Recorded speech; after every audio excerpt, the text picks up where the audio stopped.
Coba bayangin deh, para uskup dan teolog top dari seluruh penjuru dunia berkumpul untuk merumuskan satu definisi yang bakal jadi pegangan iman Kristen selama ribuan tahun ke depan. Dan inilah jawabannya.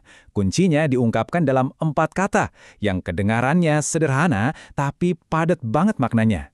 Satu pribadi, dua natur. Kalimat singkat inilah yang jadi pembuka seluruh teka-teki. Mari kita bedah bareng-barang. Nah, cara mereka ngejelasinnya itu brilian banget. Jadi, dua natur ini bersatu dalam satu pribadi. Tapi, ini ada tapinya. Keduanya bersatu tanpa bercampur jadi sesuatu yang baru, tanpa mengubah keilahian jadi kemanusiaan atau sebaliknya, tanpa membagi Yesus jadi dua oknum yang beda, dan tanpa pernah bisa terpisah satu sama lain. Keempat batasan ini jadi pagar pelindung supaya misteri ini nggak disederhanakan secara keliru.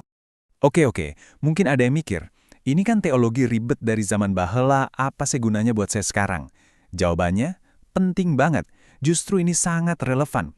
Mari kita lihat kenapa formula ini begitu krusial. Nah, disinilah letak pentingnya. Supaya bisa menyelamatkan kita, manusia, Yesus harus 100% manusia, biar dia bisa jadi wakil kita yang sah dan benar-benar mati gantiin kita. Tapi di saat yang sama, dia juga harus 100% Allah, supaya pengorbanan satu orang itu punya nilai yang tak terbatas, cukup buat nebus dosa seluruh umat manusia. Dua-duanya mutlak perlu, kayak dua sisi dari satu koin yang sama. Dan bukan cuma itu loh, dengan menegaskan bahwa dia itu satu pribadi, bukan dua, ajaran ini menjaga iman kita pada satu Tuhan. Umat Kristen itu nggak menyembah dua Yesus yang beda, satu yang ilahi, satu yang manusiawi, tapi kita menyembah satu Tuhan dan Juru Selamat yang sama. Oke, jadi dari semua obrolan kita tadi, apa sih intinya yang perlu kita bawa pulang? Apa kesimpulan utamanya? Inilah rangkuman lengkapnya. Pertama, Yesus Kristus adalah satu pribadi tunggal.